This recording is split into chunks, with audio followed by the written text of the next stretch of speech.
쉬워. 일단 이 부분은 쉬워요.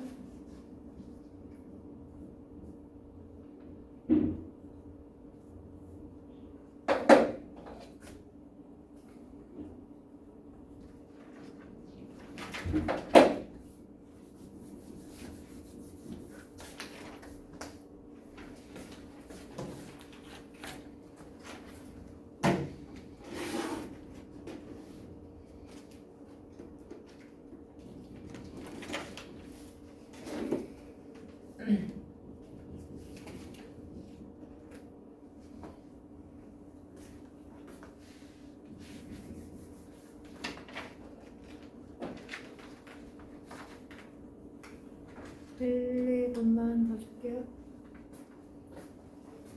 에스퍼 없잖아, 이거. 그거 맞잖아. 아니야?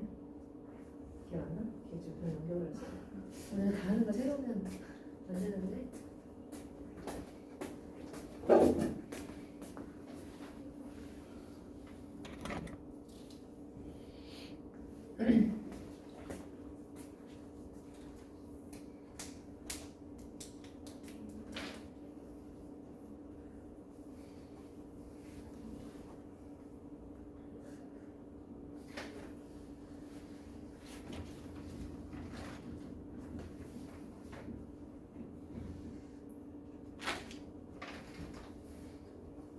몇 점으로 1등 못했어요?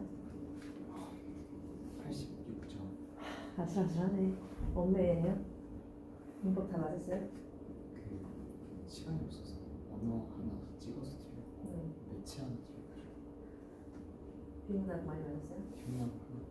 아, 그럼 문학에서 다 틀린 거야? 문학에서 두 개. 어? 문학에서 2개? 문학 2개, 언어 2개. 기억나요?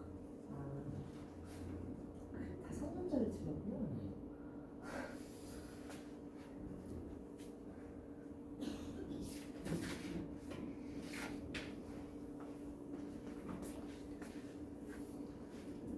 자, 볼까 이제? 얘들아, 이거 공부 어떻게 해야 될까?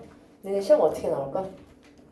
아까 얘기했지만 그다지 어렵지 않고 일단 이 수능 할 때 수능 특강 할 때랑 내신 할 때 수능 특강 할 때랑 달라. 그래서 내신 할 때 수능 특강 독서는 인내력을 가져야 돼.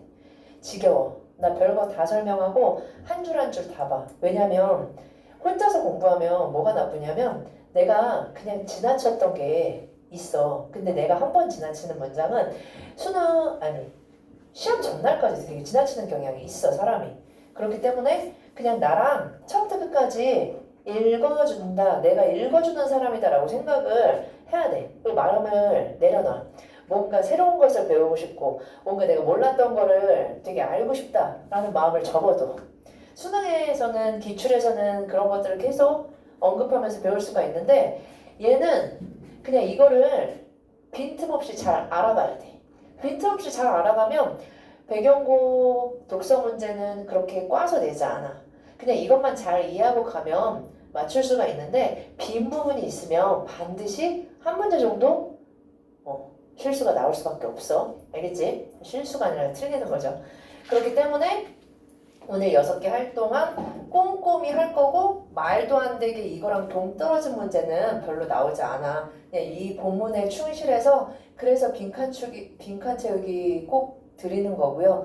한 다음에 문제까지 푼 다음에 그 다음에 빈칸 채우기 해보시고 내용이 잘 이해가 안 간다 그러면 빈칸 채우기 먼저 해도 되는데 나는 문제 풀어보고 나서 빈칸 채우는 게 더 좋을 때가 많더라고. 왜냐면 다 이해했다고 생각하고 문제도 잘 풀었는데 그 다음에 빈칸 채우기 하면 내가 이미 외웠기 때문에 저절로 빈칸도 채워지고 이런 게 있었나? 싶은 것들을 발견할 수가 있어. 근데 무작정 이해 못하고 빈칸 채우기부터 하면서 이해하면 지나친 부분은 또 지나치고 그러더라고. 그래서 교재 먼저 풀고 빈칸 채우기 정리하는 셈 치고 꼭 해보세요. 알겠죠?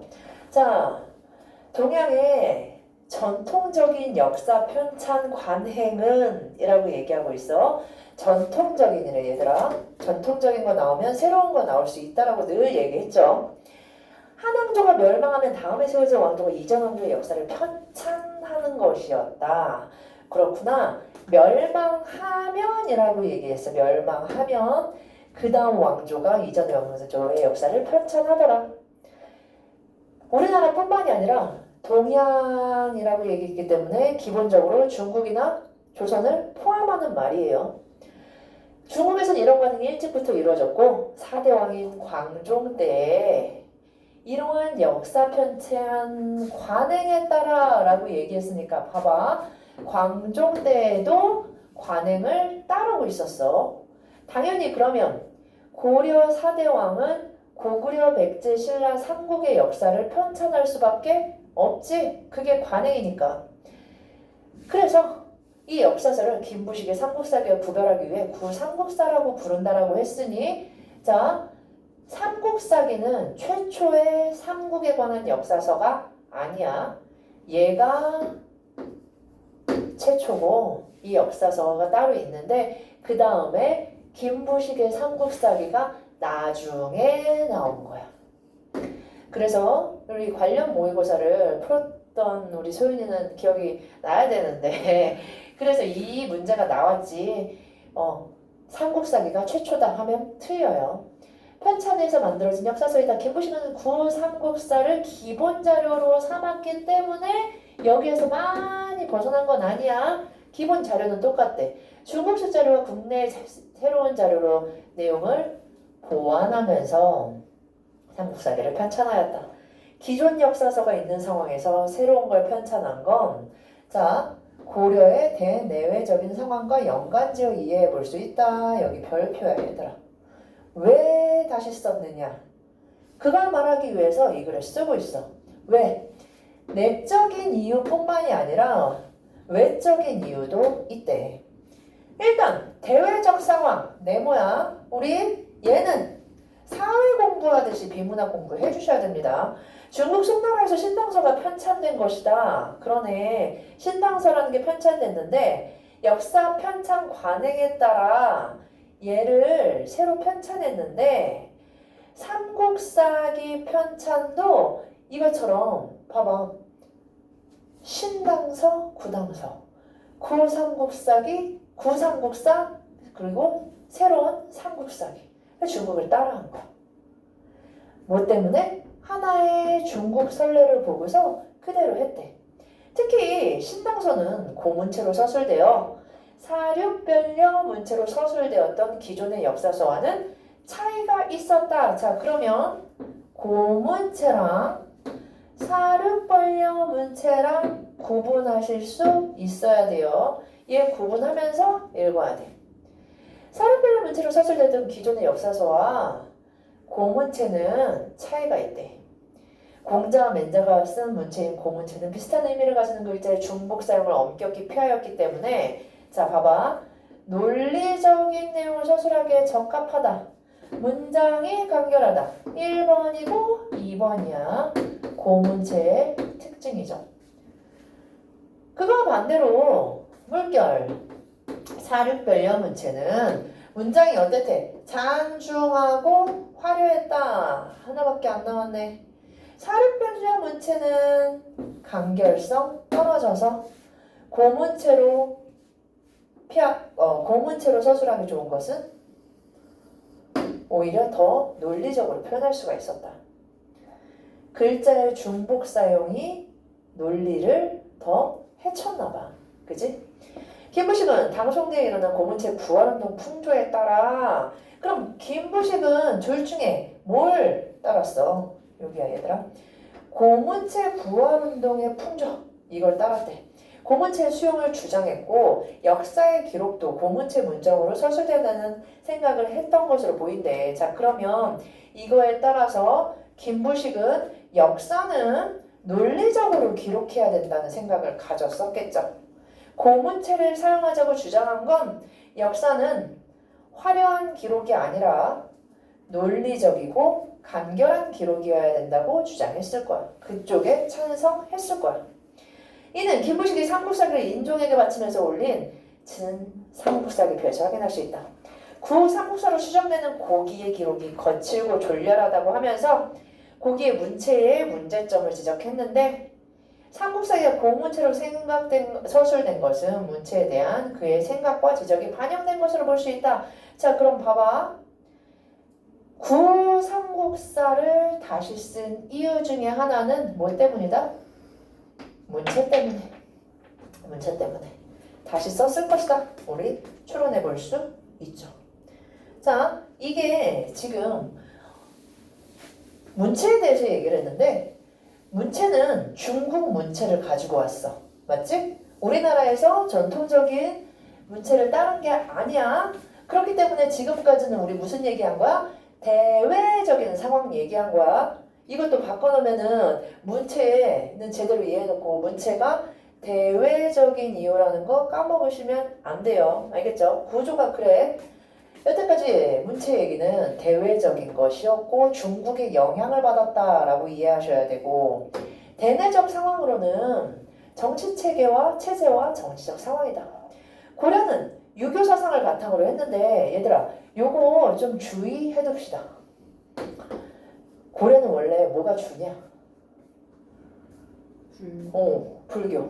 근데 저기서는 지금 유교 사상을 바탕으로 왕을 정적으로 하는 통치 체제를 구축하고 유지했었다라고 하는데 이거 굉장히 전문적인 부분이야. 기본적으로 불교가 국교였고 불교 중심의 문화가 굉장히 꼽혔었는데 유교 중심은 조선이었는데 여기에서 말하는 유교 사상은 내가 함부로 얘기할 수는 없지만 왕 중심 체제는 유교 사상이야. 무슨 말인지 알겠지? 불교 문화가 곳곳에서 나타나고 불교 문화가 메인이 돼서 굉장히 용서했던 건 사실이지만 왕을 정점으로 하고 있는 정치 체계는 불교로 설명할 수가 없어. 내가 항상 얘기했지. 유교는요. 누가 최고야? 아버지가 최고인 사상이야. 그렇기 때문에 가정에서는 내 아버지, 나라에서는 왕이 최고라고. 그렇기 때문에 고려도 역시나 마찬가지로 왕을 중심으로 정치가 펼쳐진 중앙집권 체제였기 때문에 이걸 유교 사상을 바탕으로 하고 있다라는 설명 틀리지 않아. 헷갈리시면 안 돼요. 그렇기 때문에 유교 사상을 바탕으로 왕을 정점으로 하는 통치 체제를 구축하고 유지했었던 게 맞죠. 그런데 이놈의 왕위는 늘 이런 문제점이 있죠. 풍수지리설에 의거해 서명촌들을 주장했던 묘청 세력과 이에 반대하는 정치 세력과의 다툼으로 묘청의 난까지 일어나면서 정치 체제가 흔들린 게 대내적인 상황이야. 자, 그러면 이런 것들 이런 묘청의 난이나 고려의 정치 체제가 흔들리는 건 정치 체제가 왕을 중심으로 하고 있는 중앙 집권 체제이기 때문에 결국 이 흔들렸다에 빠져있는 주어는 왕권이야, 얘들아. 왕권이 흔들렸다는 얘기야. 이 두 개의 정변을 경험한 김부식은 합리적이면서 도덕성을 추구하는 유교적 역사관을 바탕을 두고 삼국사기를 편찬하였다. 유교적 역사관의 합리적 성격은 자, 봐봐. 합리적 성격의 특징. 증거에 의해서 사실적으로 당연히 증거에 의해서 사실적으로 엮어나가다 보니까 어떻다? 신화적 요소들을 배제했대. 그래서 탈신화성을 추구하는 것이었고 도덕적 성격은 역사적 사실을 통해 이내 예제와 같은 유교적 윤리와 교훈을 얻는 것이었다. 그렇구나. 이러한 교훈적 성격까지 지니는 것이 유교적 역사관의 합리성이구나. 이 네 가지. 그러면 고기를 선생님이 내면서 신화 얘기를 막 하잖아? 그럼 신화 얘기를 넣는 건 김부식이 좋아했을까 싫어했을까? 싫어했겠지. 다만 어떤 에피소드들 어떤 사람이 살았는데 얘가 이렇게 효도를 잘했대 라는 에피소드들은 김부식이 되게 넣고 싶었을 거야, 역사서에. 왜? 교훈적이니까. 그치? 고증을 통해서 사실로 있었던 효녀, 효부들의 이야기는 담고 싶어 했던 게 김부식의 입장일 거예요. 결국 삼국사기 편찬은 고려 정치체제를 유교사상에다가 다시 정비하여 당대의 정치체제가 유지되기를 의도한 것이었다. 자, 그럼 봐봐. 여기서 유교적 윤리와 교훈을 따른다는 건 왕권 회복을 위해서야. 그런 속내를 읽으셔야 됩니다. 알겠죠?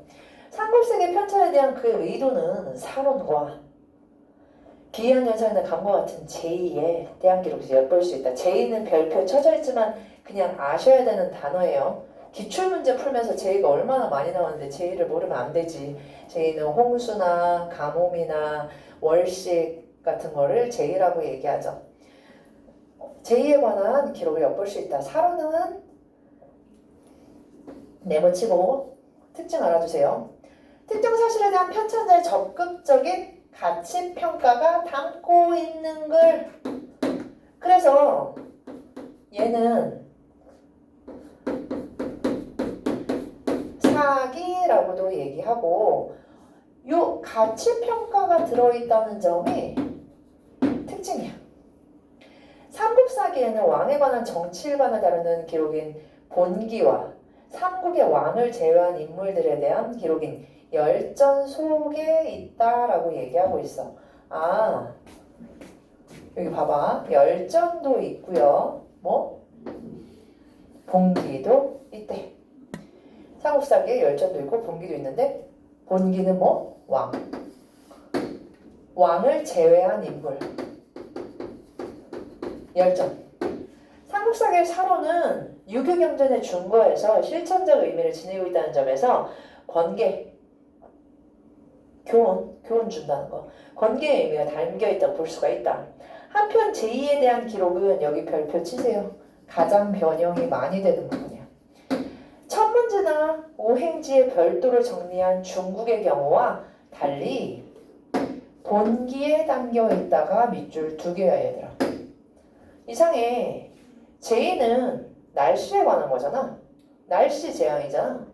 그러면 첫 문제나 오행지처럼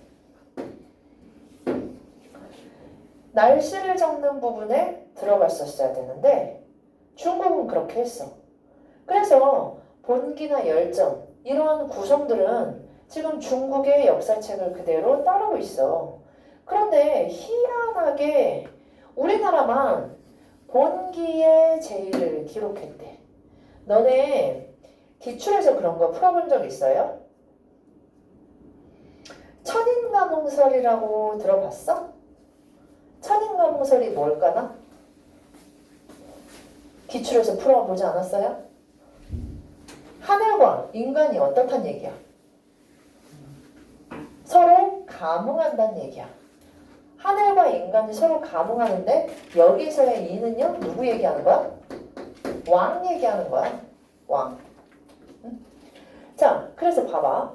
천인가몽설을 적극적으로 반영한 결과다. 이게 뭔 소리냐? 천인가몽설은 기후 등 자연현상을 포함한 하늘과 인간 사회의 이런 불가분, 떨래야 떨 수 없는 관계에 있고 이러한 점에서 군주의 올바르지 않은 행위에 따라 하늘은 제1을 통해 경고한다고 본다. 자, 군주도 왕이야. 그렇기 때문에 천인가몽설은요.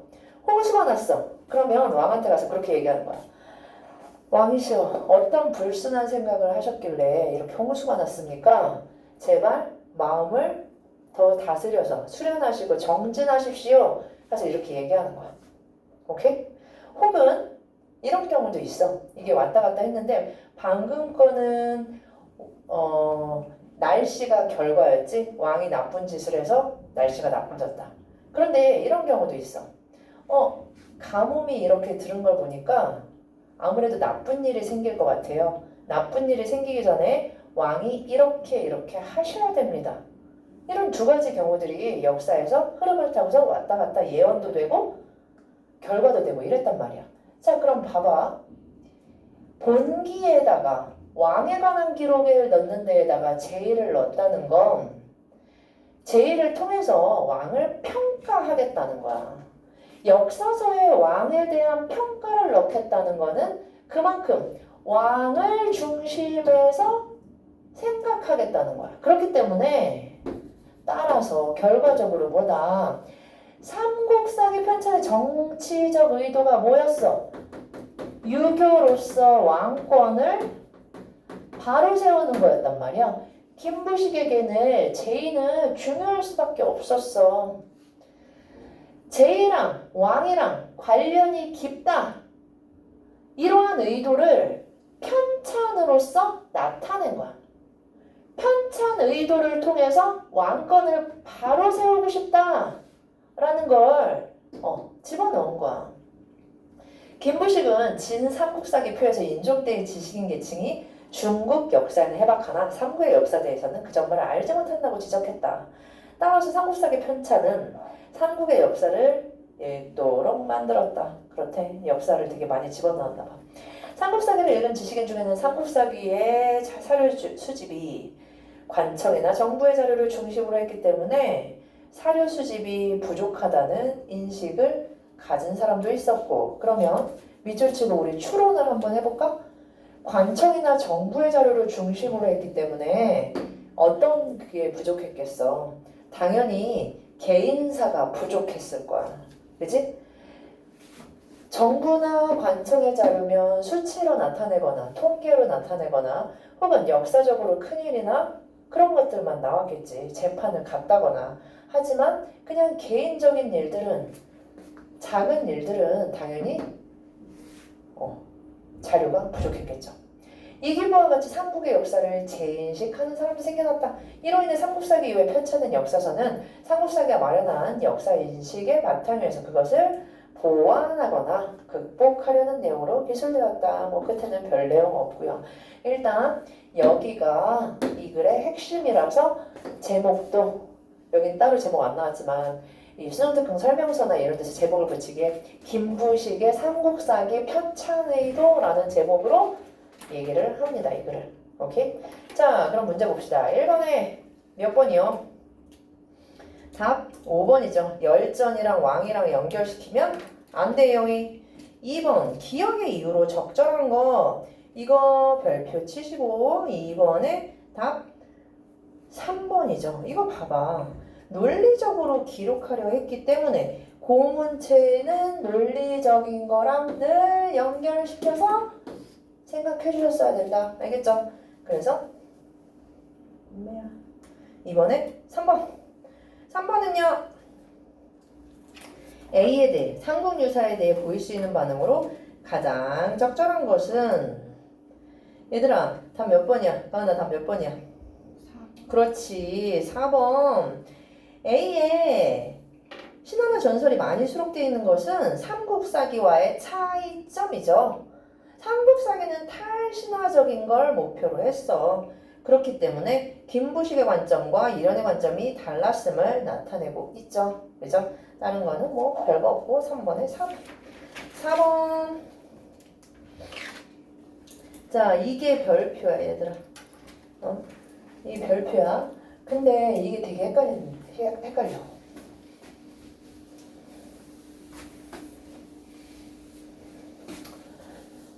의자함과 관련한 다음과 같이 기록이 있다.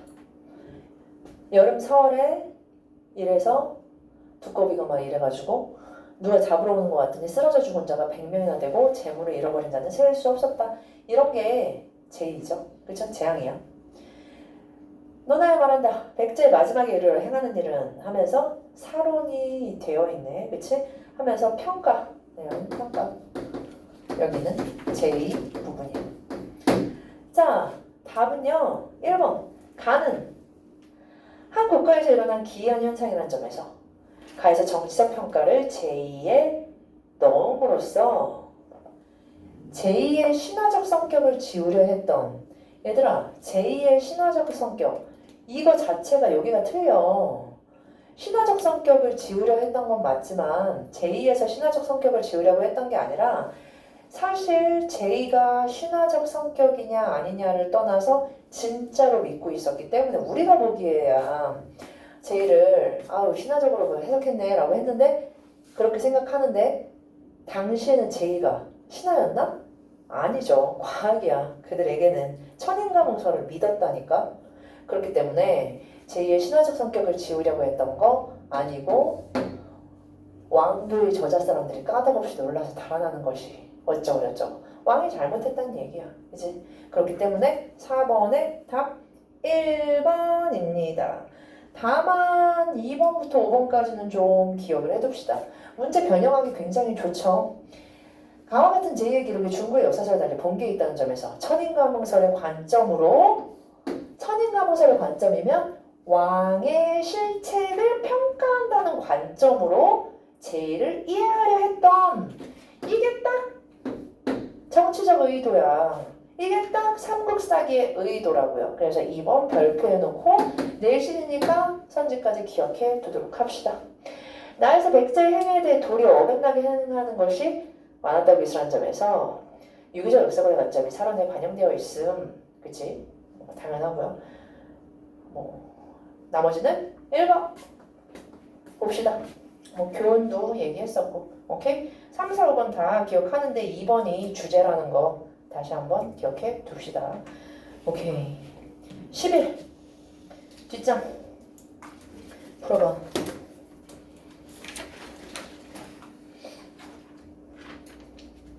아 12다 12 11이 아니라 읽어보쌈 풀어보쌈.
봅시다. 이기론 어려워. 근데 어려우니까 알아두면 편합니다. 이기론은 동양 철학에서는 항상 유물론과 유물론이 아닌 것을 구분하죠. 유물론은 뭐야? 모든 것은 물질적이다. 그래서 신을 중심으로 하는 사상들은 유물론이 아니야. 신이 물리적이지 않은데 있다라고 믿으니까. 그래서 신 중심의 사상들과 반대편에 있는 게 유물론인데 서양에서는 그렇게 전개된 유물론이 여기에서는 이기론으로 기와 관련된 것이 유물론이고 리와 관련한 것이 어떻게 보면 신적인 그런 사상이야. 자, 그렇기 때문에 동양 철학에서 리, 기를 계속해서 얘기하는데 이 의미는 변하지 않으니까 외우는 것까지 몰라도 대충 이와 기가 이런 거구나 라고 알아두시면 딴 데 계속해서 반복해서 나올 때 써먹기 쉬워요. 자, 봅시다. 성리학 중심의 이론 중 하나는 성리학이 뭐야? 기억나요? 성리학이 뭐야? 우주의 이치를 거기까지. 유교. 그래, 우리 우주의 이치를 다루지. 그지? 그냥 비문학을 잘 풀기 위한 성리학의 정의는 유교야. 앞으로 비문학에서 성리학 보면 그냥 무조건 유교라고 생각해야 돼. 얘네 따로따로 아닙니다. 알겠죠? 유교 중에서 찐 유교라서 성리학은 굉장히 관념적인 학문이야. 그래서 만약에 선생님이 내신 문제를 낼 때 유교와 성리학을 구분짓지 않고 막 섞어서 내는 경우들이 있어. 그럴 때 당황하지 말고 그냥 성리학이 유교, 찐 유교, 성리학 믿는 애들, 미친 것들. 그래서 성리학자들은 말다리가 몇 개냐라고 물어보면 어떻게 한다 그랬어? 창문 밖에 말이 막 달리고 있어. 그럼 성리학자들은 뭐 어떻게 밖에서 뭐 말소리 나는데 야 말다리가 몇 개였지? 그러면 성리학자들은 책에서 막 찾아. 말다리가 몇 개였더라? 얘네는요 뭘 중요시하지 않아. 경험을 중요시하지 않아. 리와 기에 대해서 얘기하는데 리와 기가 어떻게 나타나는지 여기 예시가 있어? 없어서 어려워 얘들아. 뭔 얘기하는지 모르겠어. 그래서 리가 뭔데? 뭐 영혼이라는 거야? 리가 대체 뭔데? 보편적인 법칙? 뭐 그런 게 이때 존재하질 않아. 예를 들어서 서양의 관점에서 보면 리는 영혼이고요. 기는 육체야. 오케이? 그렇기 때문에 옛날에는 돌에도 영혼이 깃들었다고 생각을 했잖아. 그렇기 때문에 돌에도 리가 있고 근데 돌이 굴러다니는 건 기 때문이다. 모든 사물이 이렇게. 그래서 나무도 나무가 해야 될 역할이 있고 흙도 물도 산도 다 자신의 역할을 가지고 있다라고 생각하는 게 동양적인 세계관이야. 서양에서는 자연은 자연, 인간은 인간, 자연은 인간이 극복해야 될 대상이라고 생각했는데 동양에서는 특히 성리학이 중심이 되었을 때 아까 우주 어쩌고 했잖아. 자연을 인간과 똑같이 생각했어. 제이가 군주를 평가할 수 있다고, 견제할 수 있다고 생각한 것처럼 여기 보면 여기에 모든 애는 세상 만물이 다 들어가 있어. 우주 만물이 다 들어가 있는 거야. 그렇기 때문에 리는 모든 사물의 존재와 생성에 관련된 원리와 법칙이기 때문에 자 봐봐 얘는 보편적 법칙이야. 일반적 법칙이야. 그렇기 때문에 추상적이죠. 오케이? 자, 모든 사물이 마땅히 따라야 기준 또는 표준을 의미한다. 그런데 기는 모든 사물을 이루는 진료, 즉 현상적 요소이기 때문에 보편적이라기보다 구체적이고 물리적이고 경험적이야. 눈에 보이게 나타난 게 돌이고 리가 눈에 보이게 나타난 게 사람이고 리가 눈에 보이도록 나타난 게 저 흐르는 물이다 이거야. 자, 그래서 이런 리와 기에 대한 개념 이해에 근거하여 성리학에서는 현상세계, 현상세계는 이 세계의 다른 말이죠 얘들아. 현상세계, 진짜 현실세계 얘기하는 거죠. 현상세계에서 드러나는 모든 현상과 존재는 그래서 리와 기의 합의 동그라미 치세요. 불가분의 관계야. 서로 따로따로 있을 수 없어. 보편적 법칙만 있을 수도 없고 이런 구체적인 것만 존재할 수 없어. 그런 사물이 죽은 거야. 그럴 수는 없어. 그리고 이때 리는 형체도 없고 움직이지도 않는 불변의 원리. 자, 봐봐 얘들아. 불변의 원리면 절대적인 거야. 그치? 보편적이고 일반적이고 추상적이니까 절대적이고요. 기는 리에 근거하여 운동 변화하며 변화한대. 변화하는 건 절대적이지 않죠. 여기서 내가 더 나가지는 않는 이유는 좀 더 설명이 원래 있으면 상대적이란 말까지는 쓰겠는데 여기선 거기까지 안 나왔으니까 상대적이란 말을 함부로 쓰진 않을게요. 근데 기본적으로 다른 지문에서는 기는 상대적이고 리는 절대적이라고 얘기를 합니다. 왜? 기는 다 사물마다 다르게 나타나니까 상대적이란 얘기 하기도 해요. 어쨌든 여긴 변화하지만 불변하는 절대적인 것이다. 기는 변화하면서 드러내는 것이다. 이처럼 리와 기는 원리적으로 구분되는 것이지만 늘 함께 존재한다. 요게 항상 선지로 잘 나오죠. 따로따로 존재할 수 없다. 이에 대해 율곡인 현상세계에서 리와 기와 함께 존재하는 점에 주목하여 구체적으로 움직이지 않는 리의 무형과 현실에서 움직이는 기의 유형에 대해 자신의 견해를 제시했다. 이는 도덕적 실천과 결부하여 왜 아니겠어? 성리학자인데 왜 아니겠어? 리의 역할이 제한적이라고 비칠 가능성이 큰 것이었다. 이는 리가 현상세계에서 운동 변화하는 기에 근거라는 점을 여기 세모 치세요. 이것도 선지에 바로 나왔죠. 간과하지 않았다. 그러면 기본적으로 이뿐만이 아니라 대부분의 지문에서 리와 기를 얘기할 때 리가 기본이고 원리고 기가 그 결과라는 점은 대부분의 학자가 부정하지 않아. 이도 마찬가지였어. 기의 근거라는 점을 간과하지는 않았어. 하지만 움직일 수 없는 리의 역할은 제한적이고 상대적으로 기의 역할은 강화됐다라고 보니까 리와 기 중에서 누가 더 세다고 생각한 거야? 기가 더 리보다 힘이 세다라고 생각한 거야. 이러한 리와 기에 대한 이의 논의는 선한 본성 리의 실현이 현실에서 운동 변화하는 가치 중립적이고 악으로 흐를 가능성이 있는 기에 의해 주도되는 것. 자, 그럼 봐봐. 이 문장 되게 중요해. 이거 앞에서 나온 문장을 배반하는 문장이야. 생각해봐.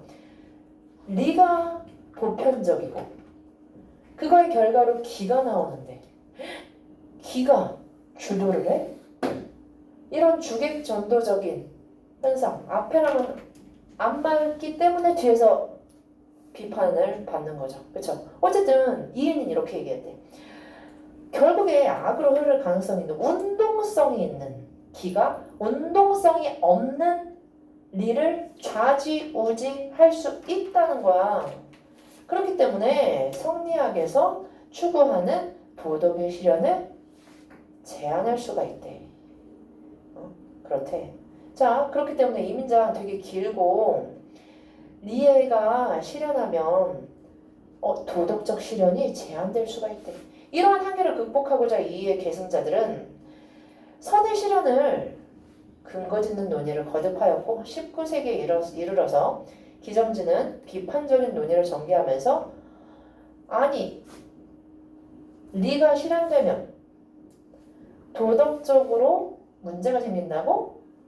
아니야! 라고 얘기한 거야. 이게 핵심이야. 그래서 이 글의 제목은 기정진의 이기론입니다. 알겠죠? 이가 이렇게 얘기했는데 이를 반박하면서 이제 기정진의 논리가 쭉 나오는 거야. 자, 봅시다. 선배야. 밖에 날씨 좋아? 네. 꽃 폈어? 꽃은 안 폈어? 다음 주부터 꽃 피겠다. 날씨 좋으니까. 눈 감고 다녀. 이렇게 말 옆에 하는 거 있지. 그런 거 하고 다녀. 마음이 싱숭생숭해서 공부 안 되면 어떡해.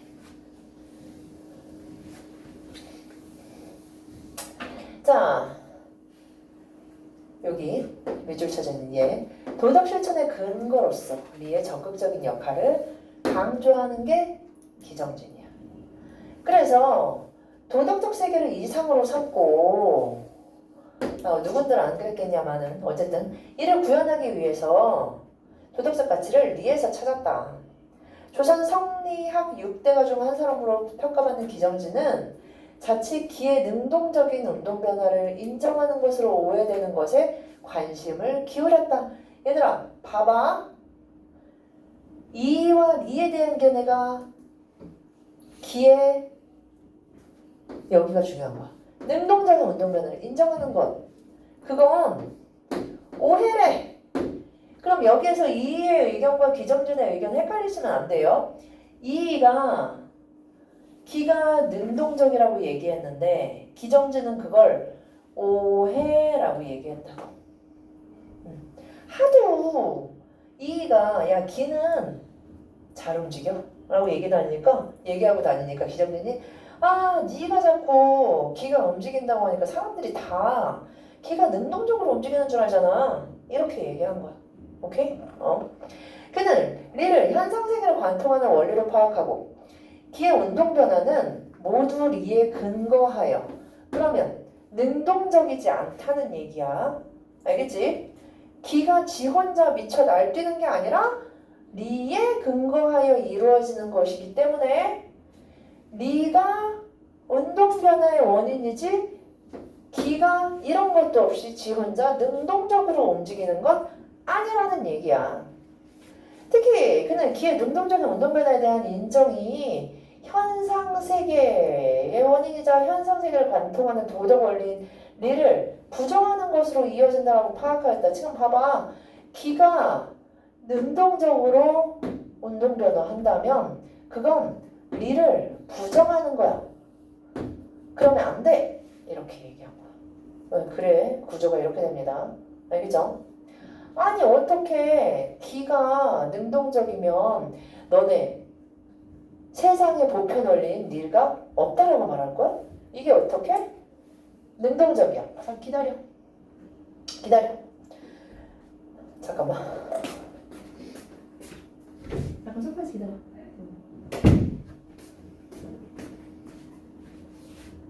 이러한 점에서 그는 기의 운동 변화를 철저하게 능동적인 게 아니라 리의 명령에 따라가 그럼 또 중요하겠죠. 이루어진 것으로 규정하고 기의 자발적인 운동 변화를 부정하였다. 봐봐. 기의 자발적인 운동이라는 건 능동적인 운동을 얘기하는 거죠. 이가 그렇게 오해할 만하게 얘기하니까 그걸 아니라고 얘기했다. 부정하였다. 그에게 있어 리와 기의 관계는 명령하는 자와 명령을 받는 자의 관계였고 기는 철저하게 리의 주관하 능동적이지 않고 리가 시키는 대로 하는 것이다. 그렇기 때문에 여기에 귀는 리라고 바꿔 읽을 수 있고 수레, 말, 종 얘는 기라고 바꿔서 비유할 수 있겠죠. 원관념이 기겠죠. 그것을 보는 자는 다만 리가 나간다고 할 뿐 기가 나간다고 말하지 않는다랑 똑같다. 리와 기의 관계에 대한 생각을 이런 식으로 비유해서 드러냈다. 그가 보기에 리와 기는 대등한 관계가 될 수 없다 라고 얘기했어. 얘들아 없대. 둘을 대등한 개념으로 보는 것은 성인들의 말과도 맞지 않는다라는 게 기정진의 관점이에요. 나아가 기정진은 동일성의 원리인 리와 현상세계의 분과의 관계에서도 리를 중심으로 생각했다. 또 기 대신에 분이라는 것도 있는데 분도 기에 포함되더라. 다양하게 변할 수 있는 분이 기랑 비슷한 건가 봐. 그치? 크게 나오진 않았어요. 현상세계에서 드러나는 분의 원리는 보편적인 리가 숨어있다. 그렇기 때문에 기와 마찬가지로 이와 분은 나누어지지만 구분되지만 나누어지지는 않는다. 분리될 수가 없다. 자, 그래서 기가 아니라 모든 것은 리에 의한 것이다. 그래서 현상세계가 리의 구현임을 원리적으로 확인하고 도덕 실천의 근거가 현상세계에 갖추어져 있음. 자, 봐봐. 리가 아이고 여기까지. 뭐가? 현재 우리가 살고 있는 세계가 리가 다 구현된 거야. 그렇기 때문에 우리는 세상을 사는 것 자체가 리를 따르는 게 도덕을 배반하는 게 아니라 이의 말처럼 도덕을 배반하는 게 아니라 오히려 도덕을 따르게 되는 원리다 라고 얘기하고 있어. 그래서 도덕 실천의 근거는 저기 이상 세계에 있는 게 아니라 현실 세계에 있고 실현될 수도 있다. 근데 이것도 비판을 받았대. 왜냐? 또 이의 제자들이 이랬네. 아니 신하가 군주의 명령을 행할 때 그 행위는 군주로부터 나온 것이지만 결국 신하의 행위요 군주의 행위가 아니다. 그럼 기가 움직인 거지. 그걸 어떻게 또 리가 움직였다고 얘기하니? 라고 얘기한 거야.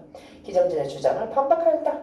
그는 기정진의 리에 대한 견해가 리에 대한 성리학의 원칙, 즉 리는 구체적으로 움직이는 것이 아니라는 것을 부정했다고 지적하는 등 비판의 강도를 높였고 제자들은 또 이렇게 막 엎치락뒤치락 했대요. 뒤에는 다 똑같은 얘기예요. 그죠? 이의 제자들은 이렇게 얘기하고 기정진의 제자들은 또 이렇게 얘기했다. 그래서 결론에 도달을 했대 못했대? 못했지만 의는 있다. 그렇대. 이러한 사상이 우리나라는 성리학 때문에 망했어 진짜. 그래서 이러한 기정진의 사상이 위정척사 운동을 주도했대요. 위정척사 운동이 뭐냐? 꿀꺽. 위정척사 운동이 뭐야? 양반들이 뭐? 외세. 어? 외세. 아니 그 문을 닫아 걸어서 무역, 교류 안 한다. 저 청나라 새끼들, 청나라뿐만이 아니라 모든 일본이며 서양 애들 우리나라 못 들어와. 그랬대. 왜? 이것도 얘기가 많은데 이거랑 왜 이어지냐? 그 서양 애들이 리에 반한다라고 생각을 했어. 몰라 왜 그랬는지. 어쨌든 그랬대. 그래서 위정척사 운동을 누가 기정진이 이 위정척사 운동한 애들한테 영향을 끼쳤다 얘기하고 있어요. 1번의 답은 4번이죠. 이거 글의 구조죠. 이에 대해 비판적인 입장을 얘기한 기정진의 사상을 소개하고 있다. 자, 1번에 4번이고요. 2번에 기의 근거가 된다라는 걸 부정하지 않았다라고 얘기했잖아. 부정하지 않았다는 걸 1번처럼 얘기했고요. 자, 봐봐. 2번, 3번, 4번, 5번은 다 기억해둬야 돼. 기정진은 도덕적 세계를 구현하려고 했고요. 3번은 방금 얘기했고 4번 결국에 리보다 기가 더 중요하다라고 뭐 진짜건 아니건 그렇게 비칠 수 있다라는 걸 기정진이 지적을 했고요. 5번 대등한 개념으로 보면 성인들의 말에 어긋나 라고 아까 했다고 했죠. 보면 나와 있었습니다. 2번에 1번 3번은요 기억과 니은 방금 얘기한 거 비유적으로 얘기한 거 우리 리와 기에 대비해서 얘기했죠. 그죠? 자 그래서 있는 대로 고른 것은 답